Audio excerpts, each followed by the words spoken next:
Dehra seat पर उपचुनाव को लेकर कांग्रेस ने प्रत्याशी का ऐलान कर दिया है। मुख्यमंत्री सुखविंदर सिंह सुक्खू की पत्नी कमलेश ठाकुर को कांग्रेस ने अपना प्रत्याशी बनाया है। इससे पहले डॉक्टर राजेश शर्मा के नाम पर काफी मंथन हुआ था, लेकिन उस पर सहमति नहीं बन पाई और अब कमलेश ठाकुर के नाम पर सहमति बनी है। यानी देहरा सीट पर अब मुकाबला कांग्रेस की कमलेश ठाकुर और भाजपा के होशियार सिंह के बीच होना है। इस बीच कमलेश ठाकुर के नाम पर मोहर लगने के बाद मुख्यमंत्री सुखविंदर सिंह सुक्खू ने अपना दिल्ली दौरा टाल दिया है। इससे पहले सीएम सुक्खू आज दिल्ली का दौरा करने वाले थे। उधर कांग्रेस ने देहरा सीट के साथ ही तीनों सीटों पर प्रत्याशियों के नाम घोषित कर दिए हैं। हमीरपुर से पुष्पेंद्र वर्मा, नालागढ़ से हरदीप सिंह और देहरा से कमलेश ठाकुर कांग्रेस की प्रत्याशी होंगी। उधर भाजपा की तरफ से हमीरपुर सीट पर आशीष शर्मा, नालागढ़ सीट पर केएल ठाकुर और देहरा सीट पर होशियार सिंह चुनावी मैदान में हैं।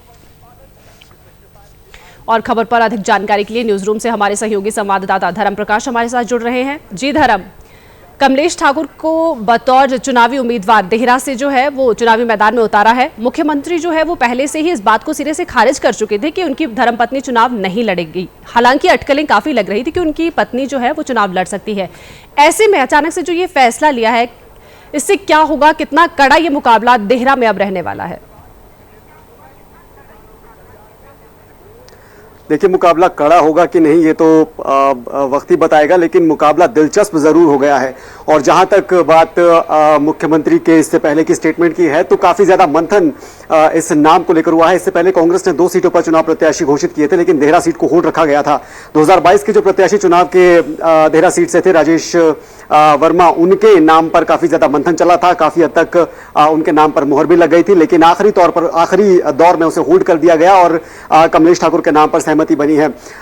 इसके पीछे स्ट्रैटेजी ये हो सकती है, बताई जा रही है राजनीतिक विश्लेषकों की तरफ से, कि कमलेश ठाकुर का मायका क्योंकि देहरा में ही है, इसलिए वहां के जनाधार को साधने के लिए कांग्रेस ने ये एक एक्सपेरिमेंट इसे कह सकते हैं। एक्सपेरिमेंट इसलिए भी मैंने शब्द यूज किया क्योंकि कमलेश ठाकुर का पॉलिटिक्स से, राजनीति से दूर दूर तक कोई लेना देना नहीं है।